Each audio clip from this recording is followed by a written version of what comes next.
దానికి మాకు దేవుడు కావాలి అని ఈ 32వ అధ్యాయము మొదటి వచనం నుంచి మరి 11వ వచనం వరకు కొన్ని మాటలు ఉంటాయి. అప్పుడు అహరోను అన్నాడు, మీ యొక్క ఆభరణాలు, మీ పిల్లల యొక్క ఆభరణాలు అన్ని కూడా తీసుకురండి అన్నప్పుడు వారి యొక్క ముగ్గులై చివరికి తీసుకొచ్చి ఆ యొక్క నాయకుడైన యెహోషువకి ఇచ్చారు. ఇస్తే ఆయన పొగరుతో ఒక విగ్రహాన్ని చేశాడు.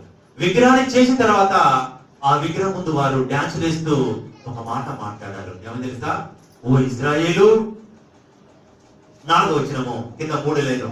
ఓ ఇజ్రాయేలు, 32 4వ వచనము కింద 3 లేను. ఓ ఇజ్రాయేలు, ఐగుప్తు దేశంలో నుండి నిన్ను రప్పించిన నీ దేవుడు ఇదే అని అన్నారట. అదేనండి, ఒక విగ్రహాన్ని చేసుకొని నన్ను రక్షించిన దేవుడు ఇగో ఇదే అంటే బాగుంటుందా? అదే అవుతుందా? ఇప్పుడు ఐగుప్తు దేశంలో 430 సంవత్సరాలు బానిసలు ఉన్నటువంటి వారు ఎంతో వేదనటువంటి జీవితాన్ని జీవిస్తూ రికము లేని పనులతో భారముతో కొలిమిలో ఏ రకంగానైతే కాల్చబడుతుందో, అగ్గిలో ఆ మంటలలో వేదన పడుతుందో అవి ఇనము, అలాంటి బాధలు అనుభవిస్తున్నటువంటి ఇశ్రాయేలుని గద్ద వచ్చి కోడిపిల్లని ఏ రకంగానైతే ఎక్కకపోతుందో ఆ రకంగా ఇశ్రాయేలు వినిపిస్తే వారి చెవులలో నుంచి వచ్చినటువంటి ఆ యొక్క బంగారముతో ఒక దూడం చేసుకొని, ఓ ఇశ్రాయేలు, దేవుని సంతతినటువంటి దేవుని జనగమైనటువంటి ఓ అబ్రహాము, ఇస్సాకు, యాకోబు అన్నటువంటి ఓ ఇశ్రాయేలు, ఇగో ఐగుప్తులో నుంచి కనిపించినటువంటి నీ దేవుడు ఇదే అంటున్నారు. అప్పుడు దేవుడు ఆ మాటను విని ఈ 7వ వచనంలో యెహోవా మోషేతో ఇట్లా అంటున్నాడు. ఏమంటున్నాడు? నీవు దిగి వెళ్ళుము, ఐగుప్తు దేశం నుండి నీవు రప్పించిన ఈ ప్రజలు చెడిపోయి ఉన్నారు. హల్లెలూయా. దేవుని బిడ్డలారా, ఈ విషయం మీద మన ఆత్మీయ జీవితాల్లో లోపాల కొరకు ఎన్నెన్నో మలుపు తిప్పుకుంటూ మనము హెచ్చరికలు చేయొచ్చు. అయితే ఇక్కడ దేవుడు అంటున్నాడు, ఐగుప్తులో నుంచి నువ్వు తోడుకొచ్చినటువంటి ఈ ప్రజలు చెడిపోయినారు. నువ్వు త్వరగా దిగిపో అని చెప్పి ఇంకొక మాట అంటున్నాడు 9వ వచనంలో. చూద్దాం. మరి యెహోవా ఇట్లనెను, నేను ఈ ప్రజలను చూచినాను, ఇదిగో వారు లోబడని నొల్లని ప్రజలు. హల్లెలూయా. దేవుని స్తోత్రం. హల్లెలూయా. ఈ మాటను మనము మన జీవితంలో గుర్తుపెట్టుకుందాం. ఈ ప్రజలు నేను చూసి ఉన్నాను, ఈ ప్రజలు నాకు లోబడి నొల్లని ప్రజలు అని అంటున్నాడు. దేవుడు చూస్తున్నాడండి. ఈ లోకంలో బట్టి ప్రతి వర్గాన్ని, ప్రతి జాతిని, ప్రతి కులాన్ని, ప్రతి మతాన్ని, ప్రతి వ్యక్తిని దేవుడు చూస్తున్నాడు లేదా? ఏం చేస్తున్నాం మనం?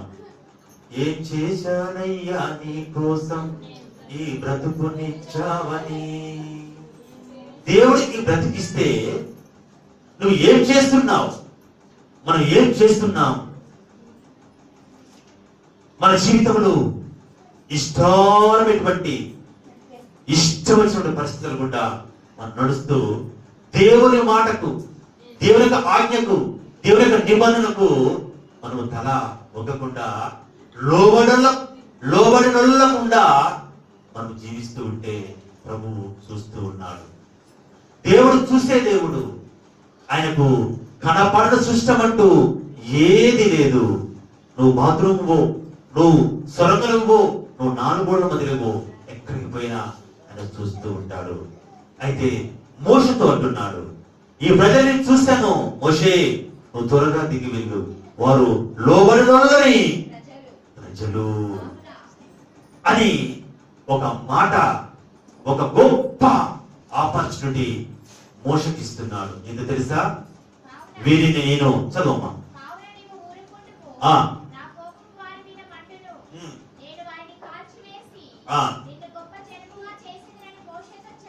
దేవుడికి స్తోత్రం.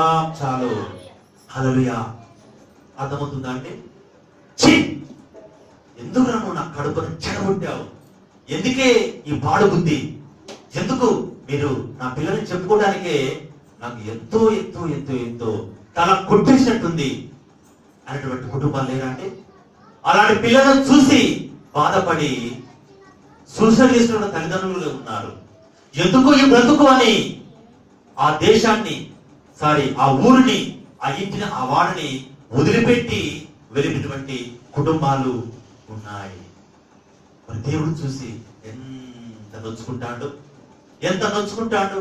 నేను వీరిని రక్షించి 430 సంవత్సరాలు ఎంతో తీవ్రవేదతో ఉన్నటువంటి వారిని అద్భుతాలు చేసి నేను వారిని తీసుకుని వస్తే వీరు నాకు లోబడట్లేదు అని నువ్వు ఊరకుండా మోసి నేను వీరిని కాల్చి వేసి నీలో నుంచి గొప్ప జనాంగాన్ని మళ్ళా నేను పుట్టిస్తాను అని మాట్లాడుతున్నాడు.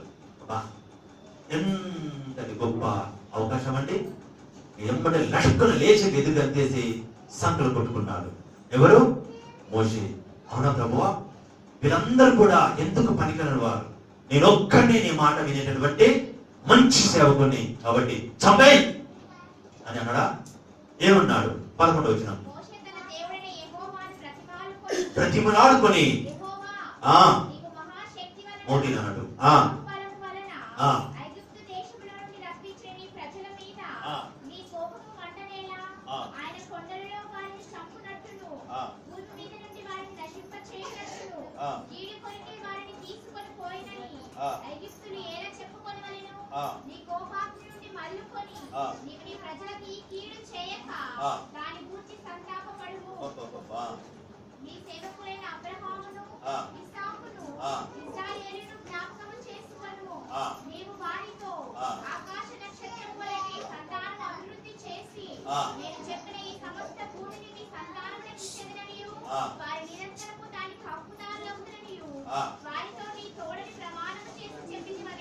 అని ఎవరన్నారండి? మోషే ఎవరితో అన్నాడు? దేవుడితో అన్నాడు. గొప్ప అవకాశం నాకు ఇచ్చావు ప్రభువా, నేను ధన్యుణ్ణి, నన్ను అంగీకరించావు, సాష్టాంగ నమస్కారాలు, చంపే అని అనలేదు. ఓ యెహోవా, మా పితరుటువంటి అబ్రహాము, ఇస్సాకు, యాకోబులకు నువ్వు ప్రమాణం చేసావు కదా, నువ్వు వాగ్దానం చేసావు కదా, ఆకాశ నక్షత్రముల వలె నీ సంతానాన్ని అభివృద్ధి చేస్తానన్నావు కదా, ఈ భూమి సమస్తమును నీ సంతానానికి ఇస్తానని నీవు వాగ్దానం చేసావు కదా, ఆ వాగ్దానమును జ్ఞాపకం చేసుకో. ఐగుప్తులో నుంచి నీవు గద్ద ఎలాగైతే ఎత్తుకొని వస్తుందో ఆ రకంగా నువ్వు తీసుకొని వచ్చావు కదా, అలా తీసుకొచ్చినటువంటి ఈ ప్రజల్ని నీవు ఈ అరణ్యంలో చంపేటువంటి చెడ్డ పేరు నీకుందయ్యా. అయ్యా, నువ్వు మంచి దేవుడవు, నువ్వు మహిమల దేవుడవు, నువ్వు గొప్ప దేవుడు అని ఈ సర్వలోకం చెప్పుకుంటుంది. నువ్వు అద్భుతాలు చేసే దేవుడవు. ఈ ప్రజలు లోబరులోనే, కానీ మీరు నీ ప్రజలు కదా, నువ్వు వాగ్దానం చేసినటువంటి నీ ప్రజలు కదా, దయచేసి ఏం చేయి, ఏదైతే నువ్వు నాశనం చేస్తానంటున్నావో ఆ మాట కొరకై ఒక్కసారి సంతాపడు, ఒక్కసారి ఆ మాటని వెనక్కి తీసుకో అని ఏమంటున్నాడు? ప్రతిమలాడుకుంటున్నాడు. దేవుడారా, దేవుడారా, ఈ 2016 సంవత్సరంలో కూడా నా యొక్క విజ్ఞాపన అదే. 2015 సంవత్సరం వరకు మనము ఎన్నో అపరాధములతో, ఎన్నో అతిక్రమములతో జీవిస్తుండగా నిత్యము నా ప్రార్థన అదే, ప్రభువా వీరు కోటీశ్వరులు చేయి, వీరి ధనవంతులు చేయి, వీరికి ఉన్నతమైన జీవితాన్ని నీవు అని నేను అసలు చేయట్లేదు. ఈ విషయాన్ని నేను 24వ తారీఖు 23వ తారీఖున ఇద్దరితో చెప్పుకున్నాను. మీరు కూడా ఎలా ప్రార్థన చేయకండి. దేవుడు మీకు అన్ని ఇస్తే దేవుడు ఎవడు అని అంటామేమో. అన్ని కలిగి ఉంటే దేవుని లెక్క చెయ్యం. అన్ని అంగుళాలు, అన్ని వస్తువులుంటే దేవుని యొక్క సన్నిధానానికి వచ్చి సాగిలపడమేమో. కాబట్టి మనము ఆత్మీయతలో అభివృద్ధి పొందాలి, ఆత్మీయ జీవితంలో పరిపూర్ణులు కావాలి. అప్పుడు నువ్వు అడగకుండా దేవుడికి ఏది కావాలో అది నీ బట్టి ఊరికొచ్చేటట్టు చేస్తాడు అని పంచుకున్నాను. అయితే నా ప్రార్థన కూడా అదే. ఏది? అయ్యా, నా సంఘం ఎంతో బలహీనులే, నా సంఘం ఎన్నో వ్యతిరేకతలు ఉంది, కానీ నువ్వు వాగ్దానం చేసావు కదా, మా పితరుల వాగ్దానము మాకును వర్తిస్తుంది కదా అని ప్రార్థన పూర్వకంగా ఆ మనసును కలిగి ఉన్నాను. దేవుని ద్వారా ఆ విధంగా మోషే అటు గొప్ప ఆపర్చునిటీని ప్రే చేశాడు. వదులుకొని దేవుణ్ణి బతిలాడుతూ ఉన్నాడు. 14వ వచనంలో దేవుడు అంటున్నాడు, అంతటా యెహోవా తన ప్రజలకు చేసేదని చెప్పిన కీడంతటి గూర్చి సంతాపపడ్డాడు. ఏం పడ్డాడంటే సంతాపపడ్డాడు. సంతాపపడిన తర్వాత ఆ కింద ఉంటుంది చాలా స్టోరీ ఉంటుంది. ఆ తర్వాత దేవుడు అంటున్నాడు సంతాపపడి, మోషే నేను ఏదైతే వాగ్దానం చేశానో ఆ వాగ్దానం చేసినకి మీరు వెళ్ళండి, మీకు ముందుగా నా దూతను పంపిస్తాను, నా దూత మీకు ముందుగా వెళ్తుంది, నేను ఏదైతే వాగ్దానం చేశానో దాన్ని మీరు స్వసంతరించుకోవడానికి బయలుదేరండి ఈ సీనాయి పర్వత శిఖర ఈ అరణ్యంలో నుంచి అని అన్నాడు. అని వెళుతూ ఉన్న తర్వాత 33వ అధ్యాయము 12వ వచనంలో మోషే యెహోషువతో ఇట్లా అంటున్నాడు, చూడుము ఈ ప్రజలను తోడుకొని పొమ్మని నీవు నాతో చెప్పుచున్నావు గాని నాతో ఎవరిని పంపేదవో అది నాకు తెలియలేదు అంటున్నాడు. ఈ ప్రజల్ని తోడుకొని వెళ్ళమంటున్నావు ప్రభువా, మాకంటే ముందుగా ఒక దూతను పంపిస్తానన్నావు, మరి ఆ దూత ఎవరు మాకు తెలియపరచలేదు కదా అని అడుగుతున్నాడు. అడిగితే ఈ 13వ వచనంలో ప్రభు మాట్లాడుతున్నాడు, నా కటాక్షము అంతేనా, నీ కటాక్షము నా ఎడల కలిగిన దయచేసి నీ వాక్కుని నాకు తెలుపుము అని అంటున్నాడు. ఏమంటున్నాడంటే నాకు ముందుగా బయలుదేరిన ఆ దూత ఎవరు నాకు తెలియదు, నాకు తెలుపు అని దేవుడు చింత స్పందించడమే. ఏదట నా ఎడల కలిగిన ఎడల నీ కటాక్షము నా ఎడల కలుగునట్టుగా దయచేయి ప్రభువా అని విజ్ఞాపన చేసుకుంటే, ఇక్కడ దేవుడు 14వ వచనంలో ఒక గొప్ప మాట పలికాడు. ఏమంటున్నది, అందుకు ఆయన నా సన్నిధి నీకు తోడుగా వచ్చును. హల్లెలూయా, దేవుని స్తోత్రం. ఈ మాట మీకు అర్థమైందో లేదో, దేవుడు ఏమన్నాడంటే నా దూతను పంపిస్తానన్నాడు. మోషే మార్మికంగా మాట్లాడుతున్నాడు, అయ్యా ఆ దూత ఎవరు నాకు తెలియదు, కాబట్టి నా ఎడల నీ కటాక్షాన్ని దయచేయి అన్నప్పుడు నా సన్నిధి నీకు తోడుగా ఉంటదని తెలుగు తక్కువ కాదు, లటుక్కున ఒక మాట ఇచ్చేశాడు. నా సన్నిధి నీకు తోడుగా ఉంటుందంటే సన్నిధి ఏంటిది? దేవుడే కదా. దేవుడు తోడు ఉండేది, దేవుడు అక్కడ నివాసం చేసేది, దేవుడు మనం కలుసుకునేదే దైవ సన్నిధి.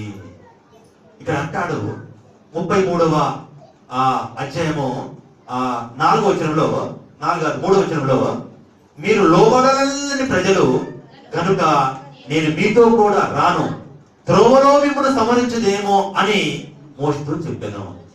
నేను వెళుతూ మేము ఎక్కడికైతే చేరారో ఆడికి చేరేంత వరకు మీరు లోబడరు, ఎన్నో మార్లు పాపం చేస్తారు, ఎన్నో మార్లు అతిక్రమిస్తారు, కాబట్టి ఆ త్రోవలో నేను మీతో ఉంటే ఒకవేళ మిమ్మల్ని నిర్మూలన చేస్తాను, కాబట్టి నేను మీతో రాను అని ఇక్కడ అన్నాడు.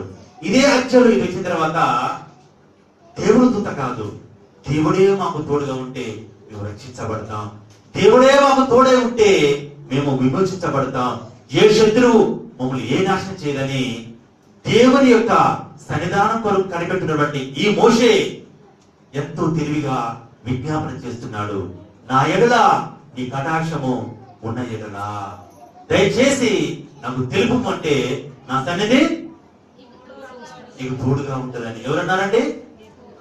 యెహోవా దేవుడు అన్నాడు. అబ్బా, ఇక అవకాశం వచ్చింది మోషే గారికి. కాబట్టి ఇక నీ సన్నిధి నాకు తోడుగా ఉంటుంది అన్నావు కదా, ఇక నీ సన్నిధి నాకు తోడుగా ఉంటే మేము ఆడు వెళ్ళాం, నీ సన్నిధి తోడుగా లేకపోతే మేము వెళ్ళాం, మాకు దూత వద్దు, మాకు ఎవరు వద్దు, నీవే మాకు కావాలి, నీవు మాకు నాకు కనపరచుము అని అన్నాడు. అన్నప్పుడు నా సన్నిధానాన్ని నీవు కనపరిస్తే నువ్వు బ్రతకవు,